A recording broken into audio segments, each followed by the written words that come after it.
Timóteo. Segunda carta de Paulo a Timóteo, capítulo 3, e versículo 1 até o 5. Se você tem uma Bíblia, quem trouxe a Bíblia no culto? Levanta aí a Bíblia.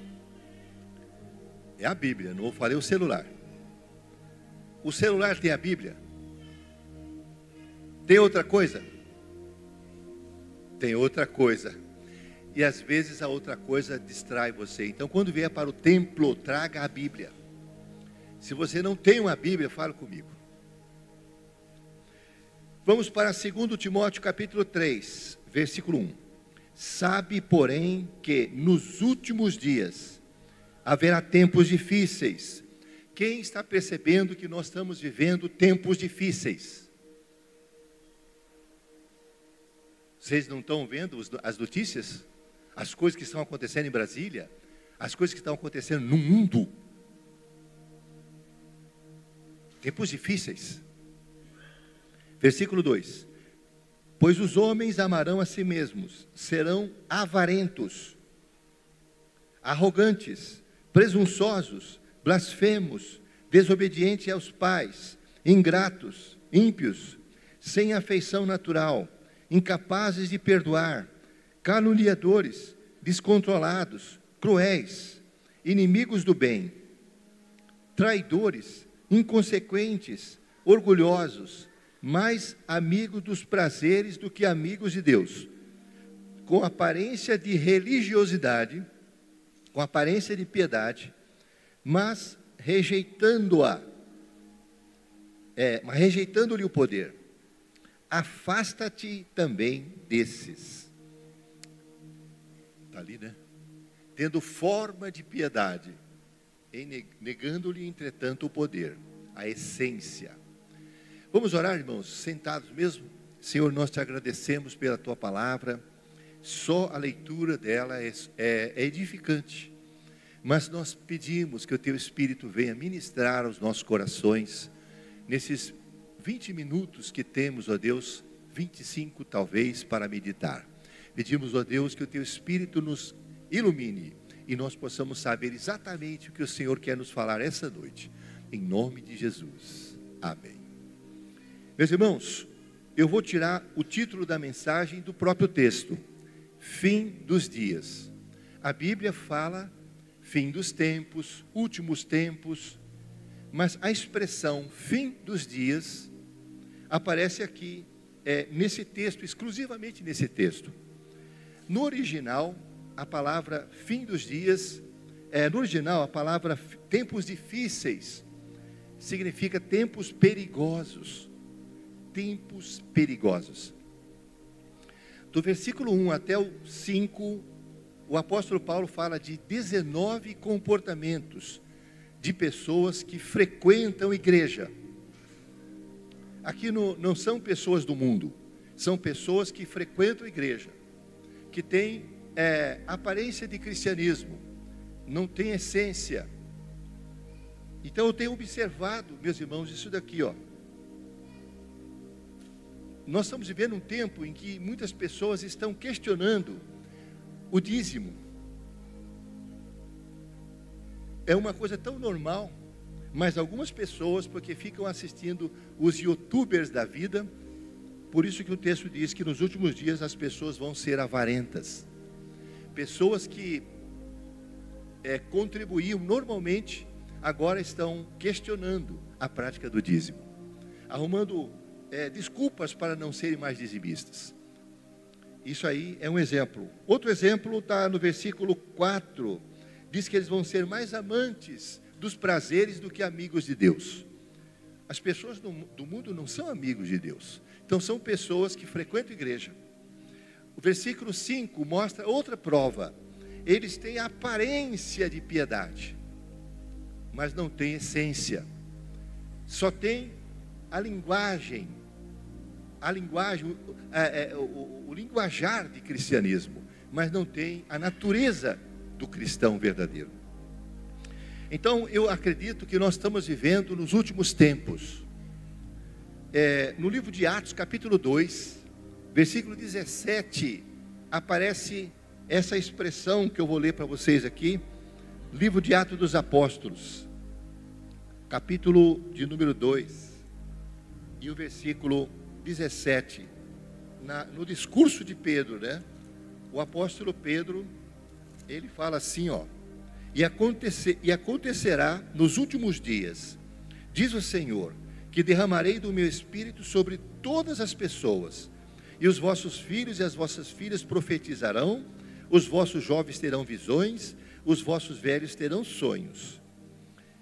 Meus irmãos, Pedro diz isso daqui para justificar a chegada do Espírito Santo.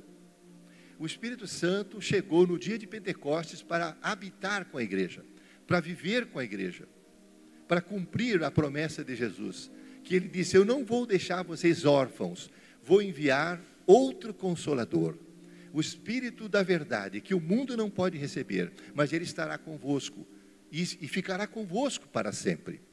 E foi no dia de Pentecostes, exatamente 10 dias depois do aviso que Jesus deu, né? Jesus morreu na Páscoa, passou 40 dias confortando os discípulos, 10 dias depois chega o Espírito Santo, no dia de Pentecostes, 50 dias. E nesse dia foi um barulho enorme. Então Pedro, para justificar aquilo, disse: hoje se cumpriu a profecia de Joel, capítulo 2, verso 28. Nos últimos dias derramarei do meu Espírito.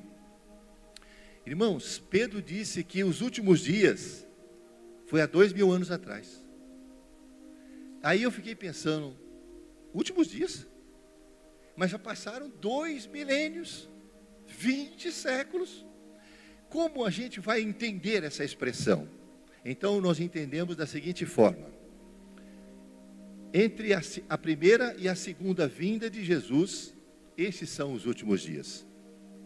E nós aprendemos um pouco mais. Existem profecias que falam do começo do fim, do meio do fim e do fim do fim. Diga: nós estamos no fim do fim. Então, há profecias relacionadas com o começo do fim, o meio do fim e o fim do fim. Nós estamos vivendo o fim do fim. O que quer dizer? Quais são as evidências de que nós chegamos no fim do fim? Existem profecias que nunca se cumpriram na história da igreja, mas se cumpriram agora. Se cumpriram agora. São profecias relacionadas com o fim do fim.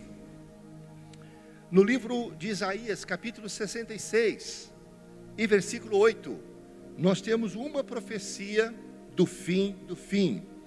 Aí, vou ler para vocês. O texto diz assim, Isaías 66, versículo 8. Quem jamais ouviu isso? Quem viu coisa semelhante?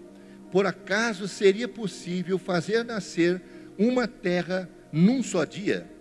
Nasceria uma nação de uma só vez, mas logo que Sião entrou em trabalho de parto, deu à luz seus filhos. Essa é a profecia da restauração do Estado de Israel. O Estado de Israel tornou-se uma nação reconhecida, soberana, na Palestina, no ano de 1948. Dia 14 de maio de 1948, nascia uma nação num único dia. Esse é uma das maiores profecias de que nós estamos no fim do fim, a restauração do Estado de Israel. Segundo a profecia de Mateus 24, que é o sermão escatológico de Jesus, do versículo 32, ele fala sobre a figueira que ia brotar. Então, a figueira ia brotar, e é uma referência para Israel, porque Israel é ilustrada como figueira também no Antigo Testamento. Meus irmãos, nós estamos vivendo dias proféticos, porque Israel é o relógio profético de Deus. É uma nação pequenininha. Quando a gente viaja para Israel, o avião não pode ir planando muito devagar não, senão ele passa. Chegou no espaço, já desce, porque é um estado pequeno. E é o que está mais no noticiário. É a nação que mais se fala no mundo, é a nação de Israel. Israel está se preparando para construir o terceiro templo. O terceiro templo não tem nenhuma função, meus irmãos, de adoração a Deus. Na verdade, o terceiro templo está sendo reconstruído por um capricho de Israel, porque eles querem trazer de volta o sacrifício de animais. E o sacrifício de animais, à luz da Bíblia, é abominação para Deus. Mas Israel está esperando o Messias. E anticristo não significa contra Cristo, significa em lugar de Cristo, porque o Messias já veio, e o nome dele é Jesus de Nazaré. Ele é o Messias, ele é o Cordeiro de Deus que tira o pecado do mundo, que já foi sacrificado uma vez. Deus disse para Moisés: você fale para a rocha que vai sair água. Mas Moisés ficou tão irado que bateu na rocha 2 vezes. E Deus disse: foi mal, rapaz. Você não devia ter feito isso. Meu filho não vai morrer 2 vezes, só vai morrer uma vez.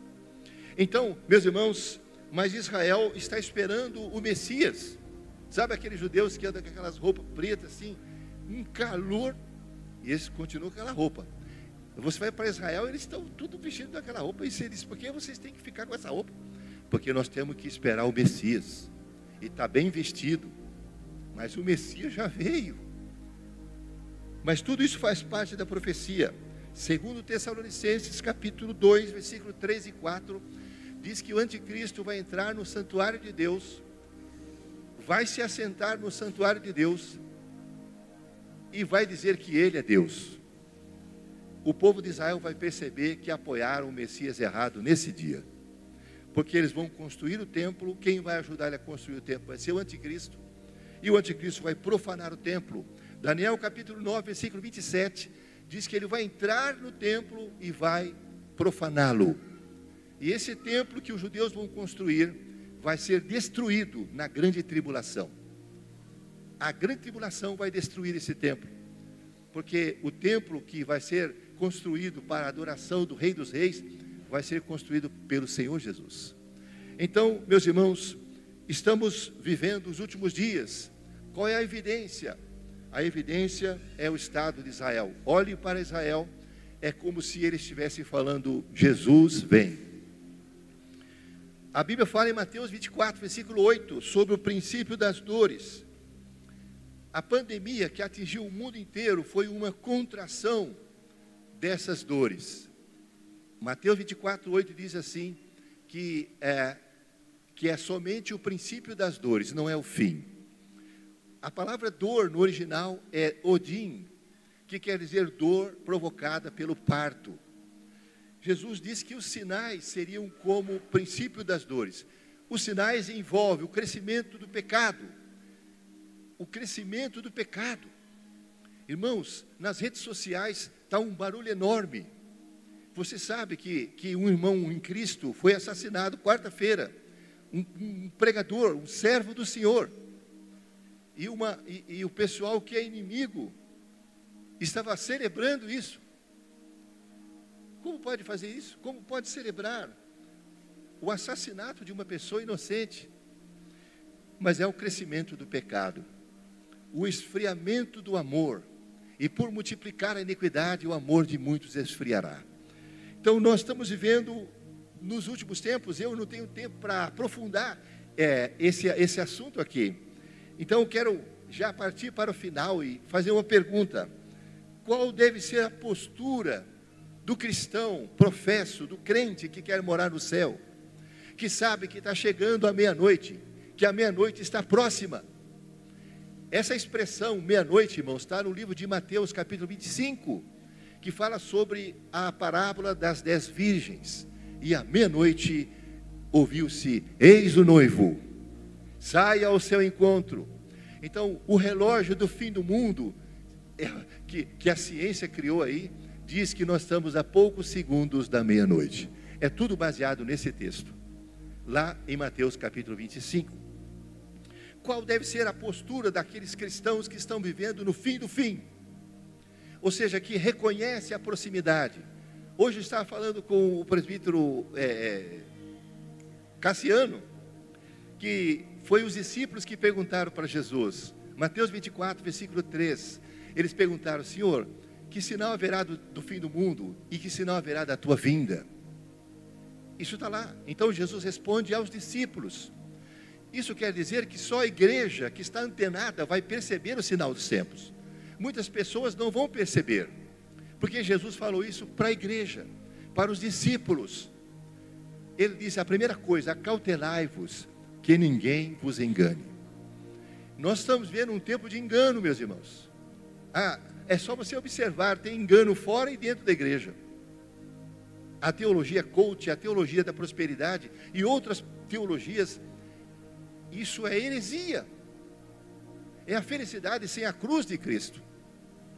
O Evangelho não vem pregar felicidade para ninguém, irmãos. O Evangelho veio pregar sofrimento por causa da cruz de Cristo. Então, nós não vamos pregar um Evangelho soft, um Evangelho adocicado. Vamos pregar o verdadeiro Evangelho, porque muita gente está pregando um Evangelho falso. Estão fazendo igualzinho Judas Iscariotes, traindo Jesus com um beijo. Você fala de Jesus, mas não do Jesus correto, do Jesus falso. Então, meus amados, qual deve ser a nossa postura? Primeiro, vamos seguir os conselhos de Paulo a Timóteo. Estamos no texto, os irmãos que estão na técnica aí, 2 Timóteo 3, versículo 5, o primeiro conselho para quem reconhece que está vivendo nos últimos dias. Olha o que diz o texto: com aparência de piedade, mas negando o poder dela. Conselho número 1, afasta-te desses. O primeiro conselho é para você se afastar de um líder que tem aparência de piedade, mas não tem essência, não tem natureza de piedade, nega a natureza. Jesus disse que você conhece um falso profeta, não é com o microfone na mão, conhece um falso profeta pelo comportamento dele, nos bastidores, como ele vive fora do púlpito, com a esposa, com seus líderes, com os irmãos, com os seus negócios. Um falso profeta é conhecido pelos frutos e não pelos dons, é pelo comportamento. Então, o primeiro conselho para quem está vivendo nos últimos dias: foge daquele líder que tem aparência, mas não tem essência de piedade. Segundo conselho, versículo 10: tu, porém, tens observado a minha doutrina, o meu procedimento, a minha intenção, a minha fé, a minha paciência, o meu amor, a minha perseverança. Se você tem que fugir de um falso líder, você tem que se aproximar de um líder de verdade, aquele que prega o que vive e vive o que prega, porque ainda existe 7.000 que não se dobrou ao sistema. Então existem líderes que são fiéis, são homens de Deus. Paulo disse: fica perto desse homem, daquele que fala, que prega o que fala, que vive o que prega e prega o que vive. Terceiro conselho para quem está vivendo nos últimos tempos, versículo 14: tu, porém, permanece naquilo que aprendeste. Aqui ele está dizendo: permanece na palavra, permanece no ensino, fica atento às pregações do pastor Marcos, todos os domingos aqui, pregando a palavra de Deus, dirigido pelo Espírito Santo, fiel à palavra. Eu conheço o meu genro. O meu genro não é um pastor fake news, não, irmãos. É um homem de Deus, homem de Deus. Fica junto dele, do lado dele, preste atenção, siga a visão que Deus está dando para ele. Vamos para o segundo conselho, põe aí por gentileza, 1 Coríntios 16, versículo 13. Esse é o conselho para quem está vivendo nos últimos tempos. 1 Coríntios capítulo 15, o apóstolo Paulo fala sobre a ressurreição. Ele faz uma defesa da ressurreição de Jesus. E depois ele fala que a ressurreição é uma esperança para todos nós. Nós temos esperança da ressurreição, da volta de Jesus. Põe aí 1 Coríntios capítulo 15, versículos 51, 52, 53. Paulo está finalizando o capítulo 15 com a vinda de Jesus na cabeça. Eis que vos revelar um mistério. Nem todos dormiremos, mas todos seremos transformados. Todos seremos transformados no momento, num abrir e fechar de olhos, ao ressoar da última trombeta, a trombeta soará, os mortos ressuscitarão incorruptíveis e nós seremos transformados. Porque é necessário que este corpo corruptível se revista da incorruptibilidade e que o corpo mortal se revista da imortalidade. Paulo termina o capítulo 15 com a volta de Jesus na cabeça. Então ele vai para o capítulo 16 para fazer a conclusão. Capítulo 16, versículo 13. E aí ele traz 4 conselhos. Olha os conselhos para quem está vivendo nos últimos dias. Fiquem alertas. Conselho número 1, vigiem. Paulo está dizendo, vocês têm que vigiar o comportamento de vocês. Vigie a sua vida, seu modo de viver, o seu modo de se comportar na sua casa, com sua família, na igreja. Vigiem, estejam atentos. O que é vigiar? Acordado, de sobreaviso. Por que você tem que vigiar? Porque você tem uma natureza ruim, inclinada para o pecado, inclinada para as coisas ruins. Então, o primeiro conselho, vigia. Como que a gente vigia? Orando. Lá em Mateus capítulo 27, versículo 41 e 42, Jesus disse, vocês não podem vigiar comigo nenhuma hora, vigiai e orai, para que não entreis em tentação. O espírito está pronto, mas a carne é fraca. Então, por que eu tenho que vigiar? Porque eu tenho uma natureza pecaminosa, inclinada para as coisas erradas. Como que eu vigio? Orando. Orando o tempo todo, precisamos orar, meus irmãos. Não é só de manhã, quando vai tomar café ou vai almoçar, o tempo todo precisamos viver orando.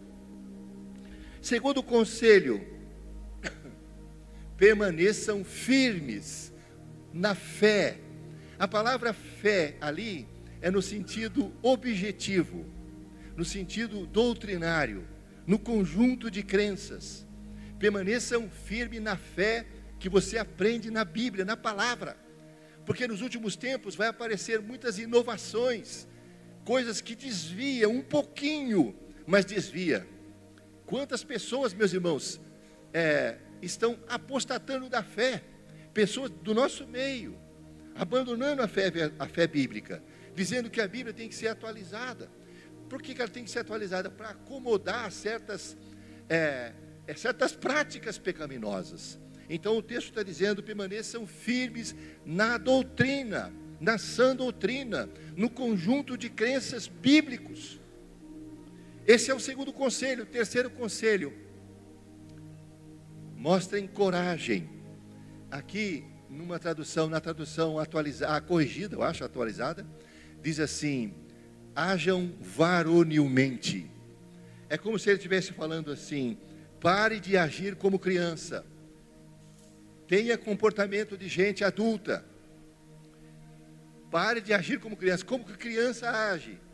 Criança pensa primeiro na brincadeira.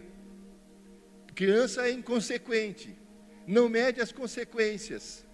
Então, o apóstolo está dizendo, o terceiro conselho, vivam como pessoas adultas e não como crianças, como meninos. E por último, sejam fortalecidos. Ali diz assim, fortalecei-vos. No original quer dizer, adquiram musculatura. Porque nós estamos numa jornada, numa corrida. E aquele que não tem musculatura, não consegue correr. Só tem gordura. Porque nós estamos numa corrida. Musculatura da resistência. Então esse é no sentido espiritual.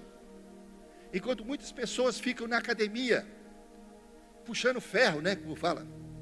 E eles querem ter musculatura física. E eles puxam aqueles pesos e olham no espelho e fazem assim. Paulo está dizendo que não é isso daí não. Ele está falando para você adquirir musculatura espiritual. Como que você adquire musculatura espiritual? Não estou dizendo que é errado ter musculatura física. Pelo contrário, é certo. Mas só isso aí não. Não. Você tem que ser forte espiritualmente. Para aguentar o repuxo. Meus irmãos, como que você adquire musculatura Bom, musculatura física, e tem várias gente que sabe explicar os exercícios. Mas e a musculatura espiritual? Como que você adquire musculatura espiritual? Com exercícios espirituais. Quanto tempo você lê a Bíblia? Quanto tempo você ora? Você frequenta assiduamente os cultos da igreja? Participa do seu PG, do seu pequeno grupo? É assim que você adquire musculatura espiritual. Louvando, adorando, glorificando a Deus, se aproximando mais do Senhor. Então, fica esse conselho para você e para mim que estamos nos últimos tempos. E nós vamos para o último versículo, Lucas 21, versículo 28, para nós finalizarmos. Lucas 21 é o sermão profético de Jesus pela perspectiva de Lucas. E aqui ele acrescenta algo que não tem lá em Mateus. Ele diz assim, ó: ora, quando essas coisas começarem a acontecer, olhai para cima, levantai a vossa cabeça, porque a vossa redenção está próxima. Então eu quero chamar aqui o Ministério de Louvor, se for possível, não vai ser? Vai. Para cantar aquela música que vocês cantaram no começo. Porque a meia-noite está chegando, meus irmãos. Está chegando. Isso pela palavra profética. Pela palavra profética nós estamos vivendo os últimos tempos, os últimos dias. Então Jesus disse: quando vocês observarem que essas coisas estão acontecendo, levantai as vossas cabeças, porque está próxima a vossa redenção. Jesus está às portas, igreja. O mundo está se preparando para a grande tribulação. Vocês sabem o que aconteceu esses dias? A Rússia está se juntando com a China. E junto da China, a Índia está se aproximando. O Irã, a Coreia do Norte. Eles estão formando um poder. Do outro lado está os Estados Unidos. E o Brasil está do lado errado da história, você sabe. Mas vai mudar, né? Vai mudar porque nós amamos Israel. Você ama Israel? Nós não amamos o ramal, não. Minha mãe fala o ramal. É mal mesmo. Meus irmãos, então escute isso. As nações estão se preparando. A Europa está se preparando para a Terceira Guerra. 20 drones invadiu o espaço aéreo da Polônia. Irmãos, eles estão tudo ali armados, esperando qualquer hora enfrentar a Rússia. Isso pode gerar a Terceira Guerra Mundial. Se acontecer isso, nós já estamos dentro da grande tribulação. Porque a Terceira Guerra Mundial, meus irmãos, vai ser difícil escapar. Então, vamos nos colocar de pé agora. E eu quero que você ore junto comigo e diga: Senhor Jesus, os sinais da tua vinda são muito claros. Não posso perder meu tempo. Preciso adquirir musculatura espiritual, estar mais próximo de ti, porque eu não quero ficar nesse mundo após o arrebatamento da igreja. Eu quero subir em nome de Jesus. E palmas para Jesus. E vamos cantar.